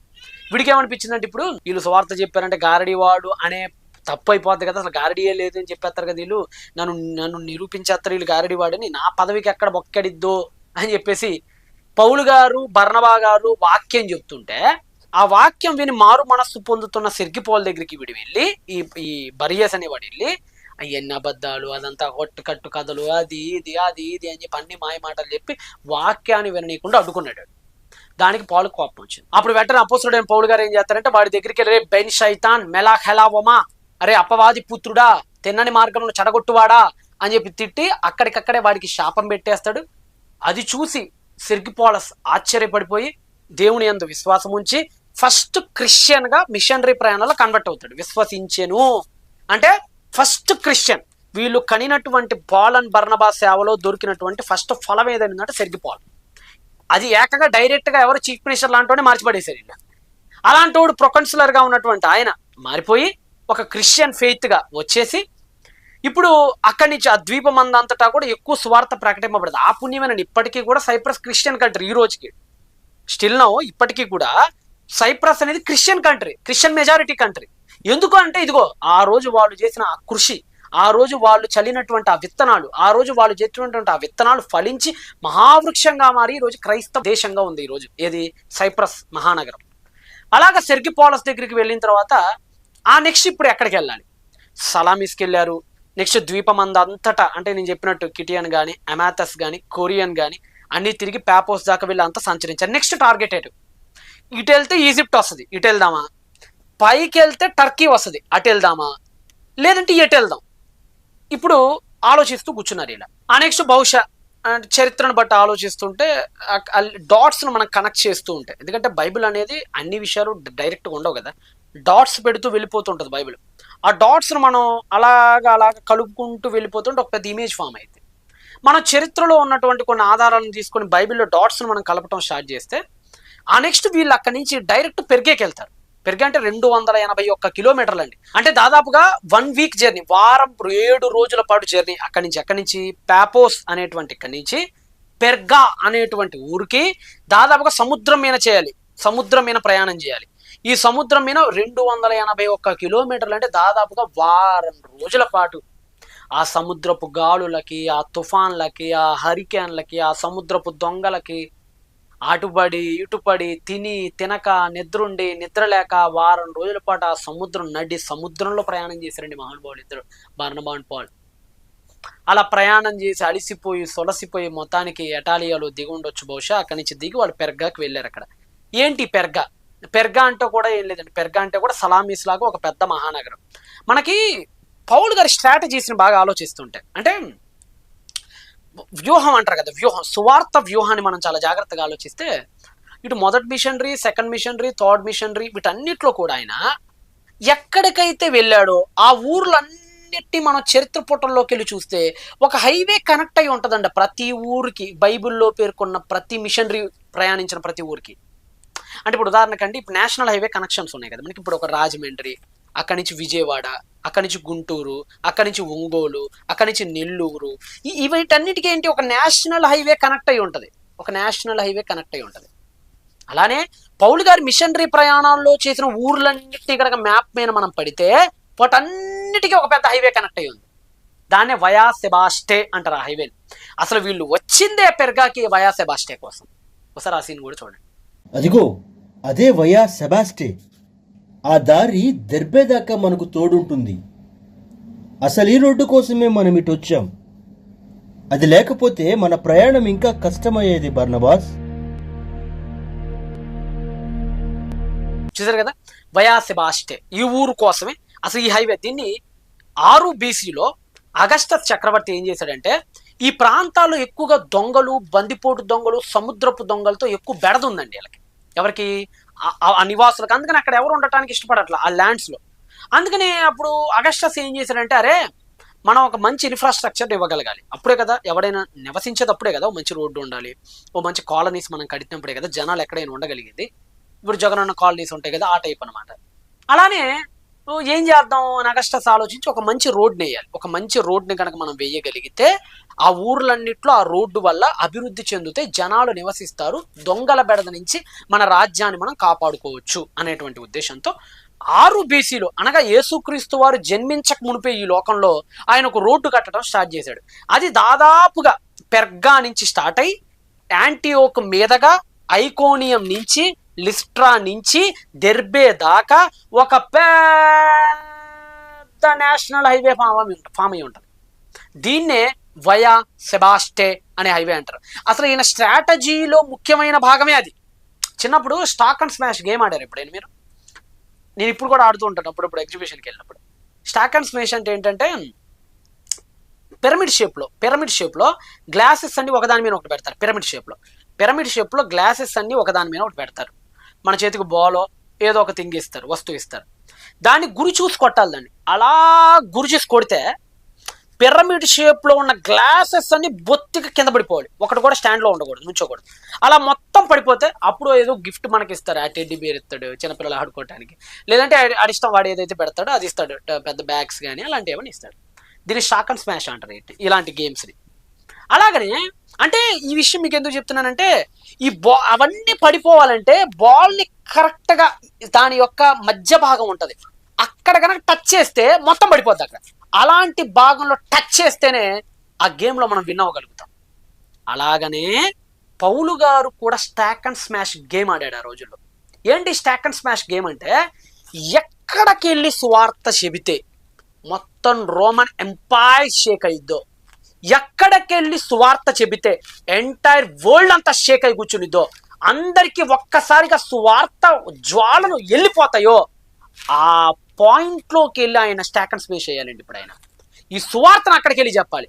ఆ రోజుల్లో గలేషియా అనేటువంటి ఈ భూభాగం ఈ వయా సెబాస్టే అనేటువంటి ఈ రోడ్డుకు చుట్టుపక్కల ఉన్న భూమి హాట్ పాయింట్ లాంటిది మొత్తం రోమన్ ఎంపైరిజానికి. మొత్తం రోమన్ ఎంపైర్కి ఒక హాట్ పాయింట్ అనమాట. అక్కడ కనుక కొట్టాడంటే రోమ్ మొత్తానికి అర్ధరాత్రిలో పాకేసింది సువార్త.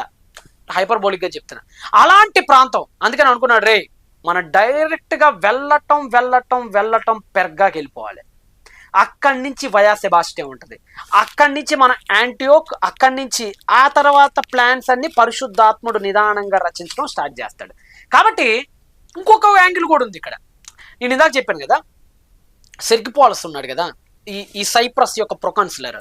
ఈ సైప్రస్ ప్రొకాన్సులర్ అండ్ సెర్గిపోలస్ యొక్క అసలు ఊరు కూడా యాంటియోక్ ఆఫ్ పిసిడియా అని తేలింది ఈ మధ్య దొరికినటువంటి త్రవ్వకాల్లో.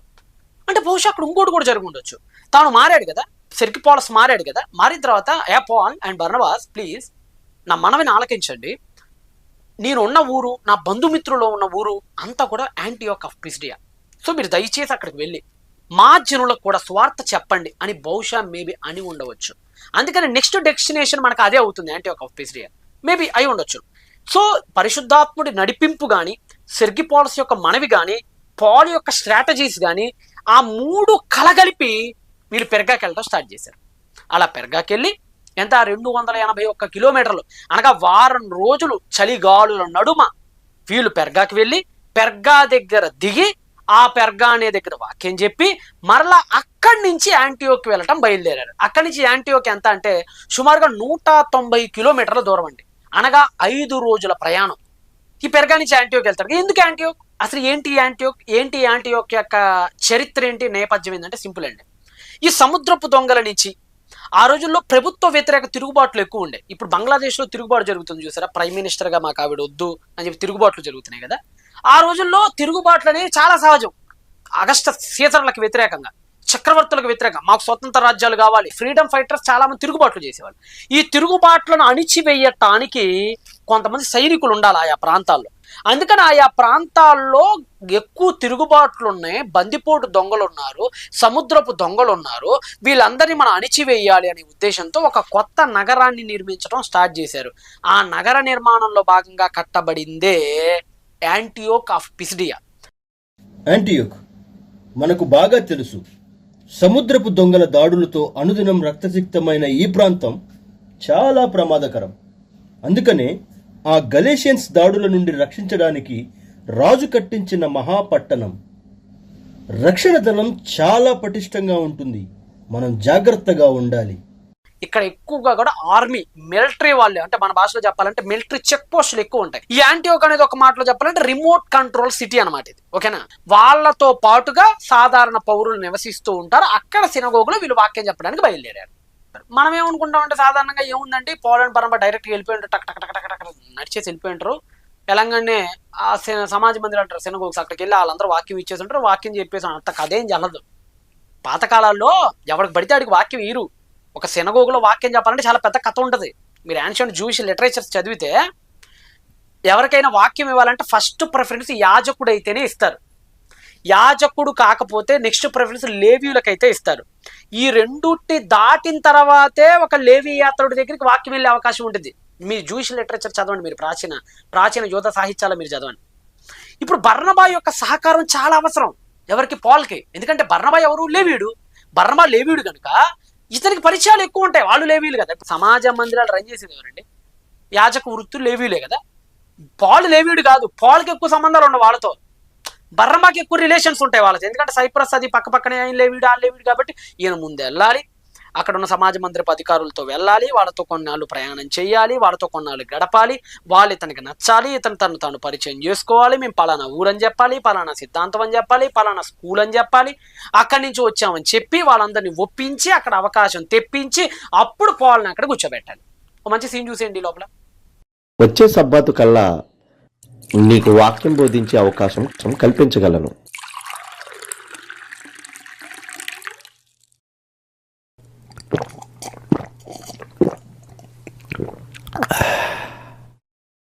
దేవుడు ఏ పనికైతే నిన్ను గురుకొల్పాడో ఆ పనిని సమర్థవంతంగా చెయ్యి బర్నబా. అలా వీళ్ళు అక్కడికి వెళ్ళిన తర్వాత కింద పడి పైన పడి మొత్తానికి పాపం బర్నబా గారు ఆ అవకాశం తెప్పించడంలో లీడ్ రోల్ పోషించాడు ఆయన.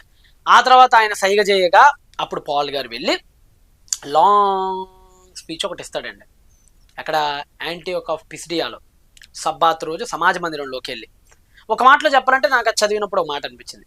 చనిపోయిన స్టెఫెను మళ్ళీ పాల్ రూపంలో బ్రతికొచ్చినట్లుగా ఉంటుంది అక్కడ మనకు ఆ సీన్.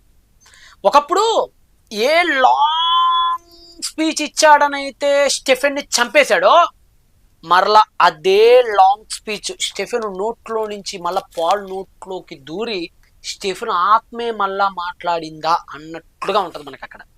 అర్థమైందా?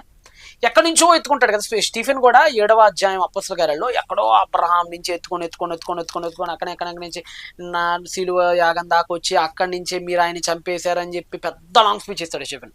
అది ఇచ్చినందుకే కదా చంపేసింది పాల్ అక్కడ. ఏ లాంగ్ స్పీచ్ని అయితే అడ్డుకున్నాడు పాల్, ఇప్పుడు తనే ఆ లాంగ్ స్పీచ్ని ఇవ్వటం స్టార్ట్ చేశాడు. చనిపోయిన స్టెఫెన్ పౌలు రూపంలో బ్రతికొచ్చాడు అన్నట్లుగా ఉంటుంది అక్కడ మనకి సీన్. ఈయన కూడా అబ్బో ఎక్కడి నుంచి ఎత్తుకుంటాడండి. ఓ ఇశ్రాయేల్ వెగంహా ఎలోహిం యతా ఎలోహిం, ఇశ్రాయేలీలారా దేవుడికి భయపడి వారలారా అనే ఒక పెద్ద లాంగ్ స్పీచ్ ఇచ్చుకుంటూ అబ్బో చాలా వచనాల్లో లాంగ్ స్పీచ్ ఉంటుందండి. ఎక్కడ దాకా ఉంటుందో ఒకసారి మీరు కూడా చూసేసేయండి.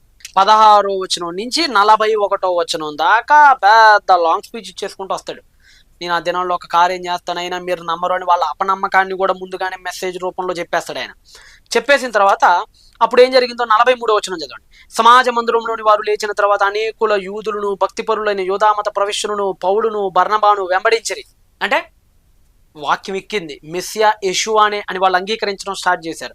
వీరు వారితో మాట్లాడుతూ దేవుని కృప యందు నిలకడగా ఉండాలని వారిని హెచ్చరించిరి. అంటే ఓ పెద్ద ప్రసంగం అయిపోయిందండి. పెద్ద ప్రసంగం అయిపోయిన తర్వాత చాలా మందిలో కదలిక వచ్చింది, చాలా మందిలో మార్పు వచ్చింది, చాలా మందిలో యెషూవా అనే మాషియాకని గమనించడం స్టార్ట్ చేశారు. క్రిస్టియన్స్గా కన్వర్ట్ అవ్వడానికి చాలామంది అక్కడ సిద్ధపడ్డారు. ఈ లోపల ఇంకా వాక్యం అవ్వాల. అప్పుడు చాలామంది కిందోళ్ళు ఏమన్నారంటే, ఒకసారి మీరు మళ్ళీ నెక్స్ట్ సబ్బాతుకు కూడా రండి, నెక్స్ట్ సబ్బాతుకు కూడా రండి అని గట్టిగా అరిచారు. ఒకసారి మీరు ఆ సీన్ కూడా చూసేసేయండి.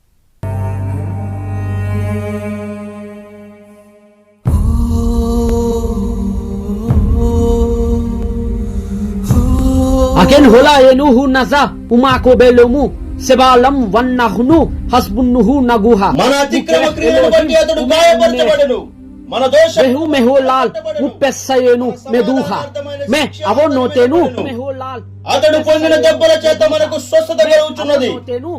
నిశ్చయముగా అతడు మన రోగములను భరించెను, మన వ్యసనములను వహించెను. ubahaburato nirfalanu. మీరు వచ్చే సబ్బాత్ కల్లా మళ్ళా రావాలి, వచ్చి వాక్యం చెప్పాలి. మీరు వచ్చే సబ్బాత్ కల్లా మళ్ళా రావాలి, వచ్చి వాక్యం చెప్పాలి. చూసారు కదండి. అలాగే తర్వాత నెక్స్ట్ సబ్బాతుకు కూడా వీళ్ళు వస్తారు. నెక్స్ట్ సబ్బాతుకు కూడా వచ్చి మళ్ళా వాక్యం ప్రబోధిస్తారు. ఆ వాక్యంలో కొంతమంది మత ఛాందసవాదులైనటువంటి యూదులకి కుళ్ళొచ్చి ద్వేషం వచ్చి వీళ్ళ మీద రెచ్చగొట్టి ఆడవాళ్ళందరినీ పట్టుకొని వీళ్ళ మీదకి ఉసిగొల్పి చివరికి వీళ్ళేది యాంటియోక్ అనే మహానగరం నుంచి గెంటేయటానికి సర్వ ప్రయత్నాలు చేస్తారు. ఈ 13వ అధ్యాయం 46. అప్పుడు పౌలును బర్నబాను ధైర్యముగా ఇట్లనిరి, దేవుని వాక్యం మొదట మీకు చెప్పుట ఆవశ్యకమే, ఆయనను మీరు దానిని త్రోసివేసి మిమ్ముని మీరే నిత్య జీవమునకు అపాత్రులుగా ఎంచుకొనిచున్నారు గనుక ఇదిగో మేము అన్యజనుల యొద్దకు వెళ్ళుచున్నాము. వీళ్ళ ఫస్ట్ మిషన్ ఇదే కదా, మొదట యూదునికిని తర్వాత గ్రీసు దేశస్తునికిని. ఈ విధంగా అంత్యోకియలో వాళ్ళు వాక్యం వినకపోవటాన్ని బట్టి తమ చెప్పులు విడిచి పాదధూళిని దులిపి వాళ్ళ మీద సాక్ష్యంగా మోపి అక్కడి నుంచి వెళ్ళిపోయారు. ఆ సీన్ కూడా ఒకసారి చూసేసాను. ఈ నామమందు తప్ప మరి ఏ నామమందు రక్షణ లేదు. ఇప్పుడు అందరూ మారు మనసు పొందవలెనని ఆజ్ఞాపించుచున్నాడు. మీ క్రియలకు మీరే ఉత్తరవాదులు. మా పాదధూళి మీ పైన సాక్ష్యమిచ్చునుగాక. అలాగా సుమారుగా అంత్యోక్యా నుంచి 152 కిలోమీటర్ల దూరం ప్రయాణించారు. అనగా సుమారుగా 30, 60 ఒక 5 రోజుల ప్రయాణం. 5 రోజుల ప్రయాణం ప్రారంభించి ఆ నేషనల్ హైవే మీదుగా వయా సెబాస్టే మీదుగా వెళ్ళి ఈకోనియా అనేటువంటి ఊరికి వచ్చారు. ఈకోనియా యొక్క స్పెషాలిటీ ఏంటంటే సింపుల్, ఏం లేదు. ఈకోనియా అనేది ఎలాంటి పట్టణం అంటే అటు నార్త్కి, ఇటు సౌత్కి, ఇటు ఈస్ట్కి, అటు వెస్ట్కి జంక్షన్ లాంటిది అది. ఐకోనియం అనేది గుంతకల్ టైప్. ఇప్పుడు నువ్వు ఢిల్లీకి పోవాలన్నా గుంతకల్ నుంచే ట్రైన్స్ ఉంటాయి, ముంబైకి పోవాలన్నా గుంతకల్ నుంచి ఉంటాయి. గుంతకల్ అనేది సిటీ పరంగా చిన్నదే, సిటీ జనాల పరంగా చిన్నదే, కానీ జంక్షన్ వారీగా ఆలోచిస్తే అది చాలా పెద్ద పాయింట్ అది మొత్తం రైల్వే వ్యవస్థకి. అలానే ఐకోనియం అనేది సిటీ పరంగా పెద్ద లార్జ్ సిటీ ఏం కాదు, కానీ జంక్షన్ మాత్రం మంచి జంక్షన్ అది. అటు ఈస్ట్కి వెళ్ళాలన్నా, నార్త్కి వెళ్ళాలన్నా, సౌత్కి వెళ్ళాలన్నా, వెస్ట్కి వెళ్ళాలన్నా, ఎక్కడికి వెళ్ళాలన్నా ఈకోనియా టచ్ చేసి వెళ్ళాలి. అలాంటి పట్టణం ఈకోనియా. ఈకోనియాకున్న మరొక స్పెషాలిటీ ఏంటంటే దీనికి పైగా రాజులు ఎవరు ఉండరండి. ఇప్పుడు మనకి సెర్గిపోలస్ ఉన్నాడు, సైప్రస్కి సెర్గిపోలస్ ఉన్నాడు కదా ఇందాక ఒక అధికారిగా. ఇక్కడ అలా కాదు, ప్రజలే అధికారులు, ఇక్కడ ఎవరిష్టం వాడిది. అలాంటి ప్రమాదకరమైన ఊరు అది. ఐకోనియం అనేది చాలా ప్రమాదకరమైన, అక్కడ అధికారులు ఉన్నాడు. అసలు కనీసం కాపాడటానికి ఎవడైనా వచ్చి అడ్డుపడటానికి కూడా అధికారులు ఉండ. అక్కడ ప్రజలే రాజులే. అక్కడ వాళ్ళ ఇష్టం, కొడితే కొడతారు, తిడితే తిడతారు, అడిగేవాళ్ళు లేడు, మంచి చెడు అడిగేవాళ్ళు. అలాంటి అతి దారుణమైన ప్రమాదకరమైన పట్టణాలు ఐకోనియం ఒకటి. ఇలాంటి ఈకోనియాకి వచ్చారు. ఈకోనియాకి వచ్చిన తర్వాత అక్కడ కూడా కొంతకాలం వాక్యం చెప్పారు. వాక్యం చెప్పిన తర్వాత అక్కడ కూడా కొంతమంది మారటానికి ప్రయత్నించారు. వాక్యం చెప్పే క్రమంలో అక్కడ మన సమాజ మందిరం కనపడదు. ఇక్కడ ఈకోనియాలో సమాజ మందిరం కనపడదు. ఎందుకంటే సింపుల్, సమాజ మందిరం లేదంటే యూదులు తక్కువ, అన్యజనులు ఎక్కువ. సో అన్యజనుల దగ్గరికి వెళ్ళి జంటైల్ గాస్పెల్లో భాగంగా వాళ్ళందరికీ సువార్త చెబుతూ ఉన్నప్పుడు ఈ యూదులు ఎక్కడికక్కడ అడ్డుపొడలు వేయటం స్టార్ట్ చేశారు సువార్తకి. ఎక్కడ వీళ్ళు సువార్తకి వెళ్తే అక్కడికి వీళ్ళు జ్వరపడటం, అడ్డు చెప్పటం, తప్పు అని చెప్పటం, అందరిని రెచ్చగొడటం, మత మార్పిళ్ళు అని చెప్పటం, వీళ్ళని రాళ్ళు తీసుకొని కొట్టేటట్టు చేయటం. ఈ దౌర్భాగ్య పని ఎక్కువ చేశారు వాళ్ళు. సో పౌలు అండ్ బర్నబా వెళ్ళి అక్కడ చక్కగా వాక్యం చెప్పి వాళ్ళందరినీ మారుస్తున్నారని ట్రై చేసుకునే లోపల ఈ యాంటియోక్ నుంచి యూదులందరూ కట్ల కట్టేసుకొని అందరూ వచ్చేసి ఈకోనియాలో ఉన్నటువంటి జనాలందరినీ రెచ్చగొట్టి అక్కడ ఉన్న వాళ్ళందరినీ బాగా నిప్పంటించి అక్కడ వీళ్ళ మీద కుసుగొల్పారు. అసలుకే రౌడీగాలు కదా వాళ్ళందరూ ఐకోనియా వాళ్ళు. ఇక వాళ్ళు రెచ్చగొడతాన్ని బట్టి వీళ్ళని చంపాలని చెప్పేసి అందరూ కత్తులు కటారులు తీసుకొని వచ్చే లోపల వీళ్ళకి విషయం అర్థమైపోయి లుకోనియా అనేటువంటి ప్రాంతానికి చెందినటువంటి లిస్ట్రా అనేటువంటి ఊరు మనకు అక్కడి నుంచి 37 కిలోమీటర్లు ఉంటుంది ఒక రోజు ప్రయాణం గట్టిగా. ఈ కొనియా నుంచి మాకు ఇక్కడ గుంటూరు నుంచి విజయవాడ ఎంత దూరమో ఈ కొనియా అనేటువంటి ఊరు నుంచి లిస్ట్రా అనేటువంటి ఊరు అంత దూరం. ఇక్కడ లిస్ట్రా ఏంటి దీని ప్రత్యేకత? ఏం లేదండి, లిస్ట్రా అనేది ఏంటంటే ఎక్కువగా గ్రీకు దేవుళ్ళను పూజించేటువంటి పట్టణం. గ్రీకు జ్యూస్ గాడ్ కానియొచ్చు, హెర్మే కానియొచ్చు, జూపిటర్ కానియొచ్చు, అట్లాస్ కానియొచ్చు, ఇలాంటి అనేక మంది దేవతలను పూజించినటువంటి బహుభయంకరమైన విగ్రహారాధనలో ఉన్నటువంటి నగరమే లిస్ట్రా అనేటువంటి నగరం. ఈ నగరంలోకి వీళ్ళు వచ్చారు. రావటంతో మార్కెట్ అండి. లిస్ట్రా అంటే లేదు, మార్కెట్ టైప్ అది. అంటే బాగా చేపలు, గేపులు, బంగారం అన్ని కలిపి మన ప్రతి ఊర్లో కొన్ని సంతలు ఉంటాయి కదా, పెద్ద మార్కెట్ సంతలు. అలాంటి అతి పెద్ద సంత అనమాట. ఈ హైవేనే ఈ వయా సెబాస్టాన్ని కాపాడటానికి పెట్టినటువంటి నగరాలు ఇవన్నీ. అంతకుముందు ఉండేవి కావు ఇవన్నీ. లిస్ట్రా అనేటువంటిది ఈ హైవేని కాపాడటానికి సీజర్లు నిర్మించినటువంటి ఒక గాడ్ సిటీ, అది ఒక రక్షణ సిటీ, అది ఒక రక్షణ వలయం. ఎందుకంటే జనాలు పట్టణాలు పక్క పక్కనే ఉంటే దొంగలు తక్కువ ఉంటారు కదండి. ఇప్పుడు జనాలు లేని చోటే కదా దొంగలు రెచ్చిపోయేది. ప్రతి అడుగుకి ఒక్కొక్క సిటీ ఉందనుకోండి, ఎవడు దొంగతనం చేయగలడు అక్కడ? అందుకని అడుగడుగున సిటీలు పెట్టుకుంటూ వచ్చారు. అలా పెట్టబడే సిటీనే లిస్ట్రా. ఈ లిస్ట్రాలో వీళ్ళు వచ్చి బలహీన పాదములు కలిగిన వాడిని లేపుతారు.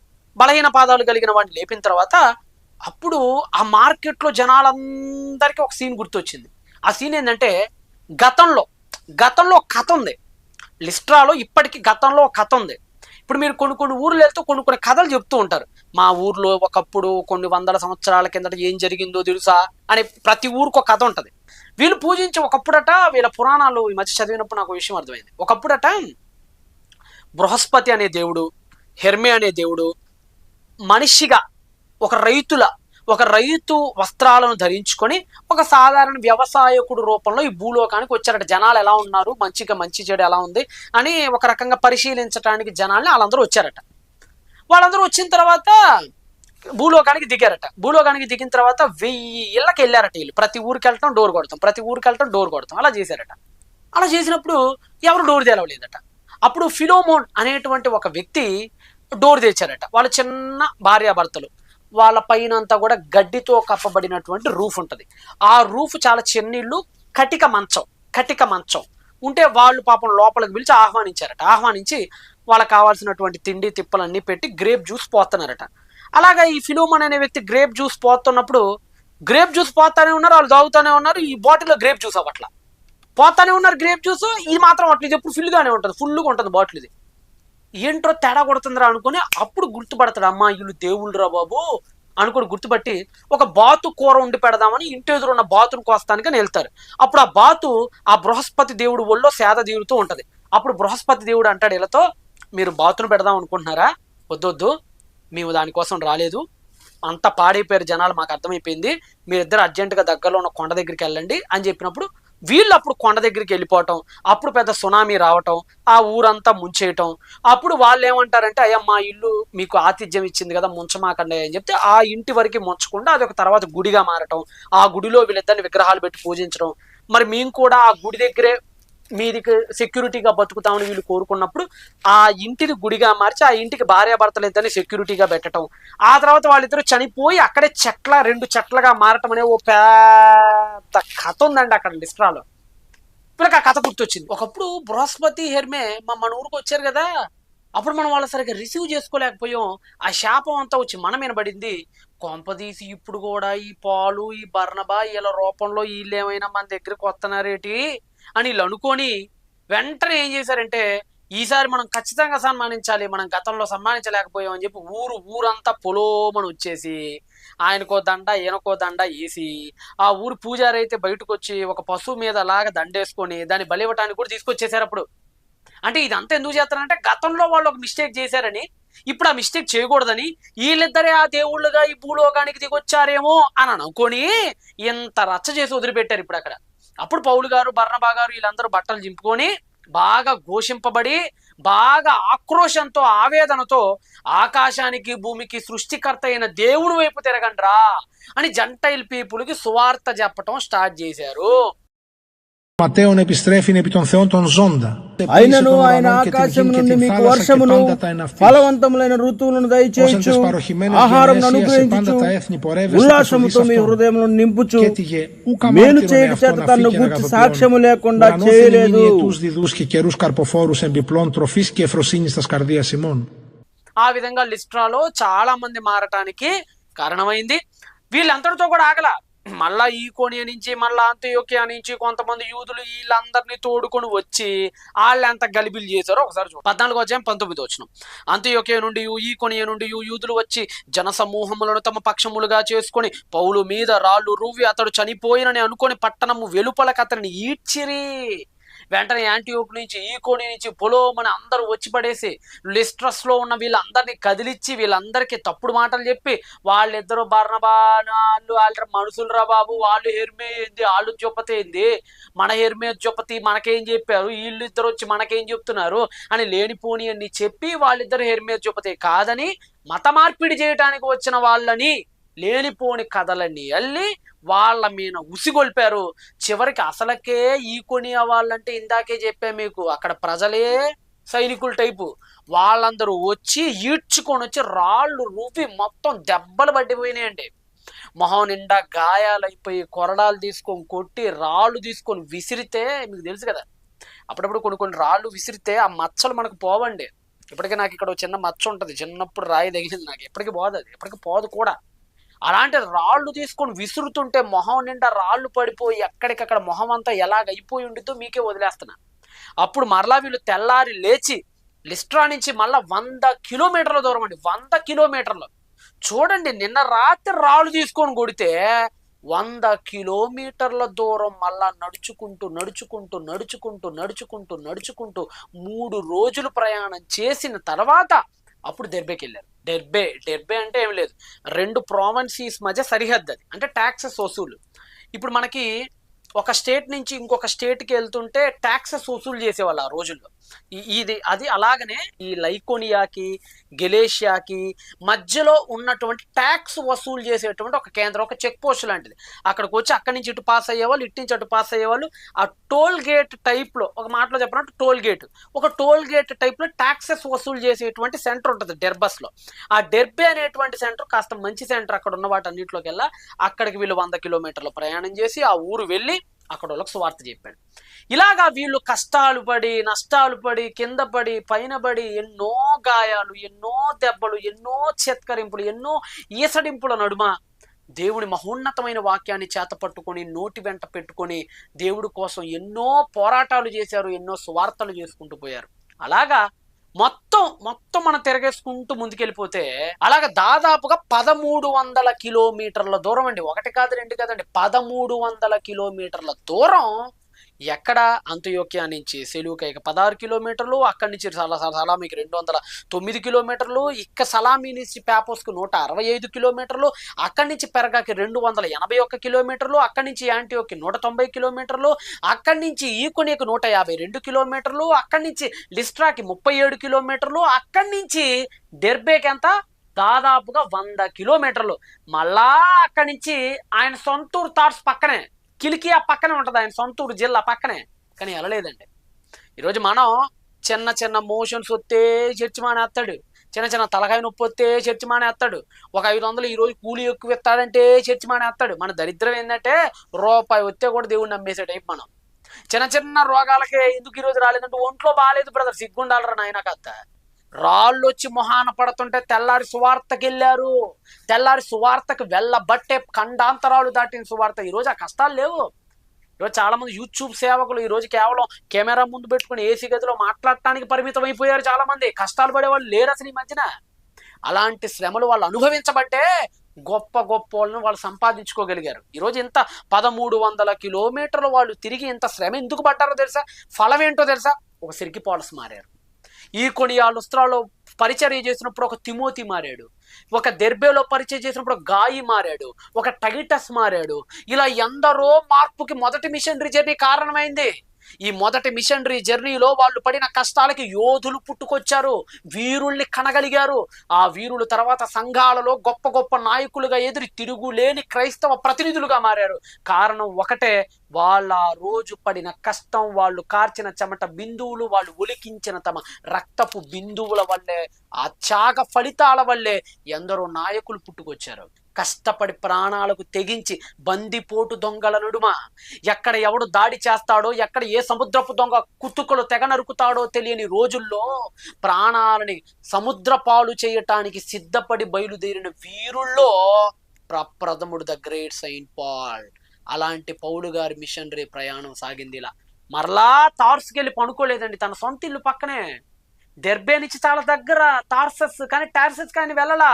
ఆయనకు ఒకటి భయం పట్టుకుంది, మళ్ళీ ఎవరే ఇంత వాక్యం చెప్పాం, ఇంత కష్టపడ్డాం, ఇంతగా శ్రమించాం, ఇన్ని రాళ్ళు దెబ్బలు తిన్నాం, మరలా నీ టార్స్కి వెళ్ళి పనుకున్నాను అనుకో, మళ్ళీ ఈ సంఘాలన్నీ ఏమైపోవును, మళ్ళా యూదులందరూ వచ్చి ఈ సువార్త అంతా తప్పని వాళ్లకు చెబితే మా కష్టాలని ఏమైపోవును అని మరలా దెర్బే నుంచి ఇంటికెళ్ళి పడుకొని రెస్ట్ తీసుకొని ఒక వారం రోజులు శుభ్రంగా ఎంజాయ్ చేసుకోకుండా మళ్ళా దెర్బే నుంచి మళ్ళీ ఏం చేశాడు, మళ్ళీ రిటర్న్ జర్నీ, మళ్ళీ రీవిజిటింగ్ స్టార్ట్ చేశాడు.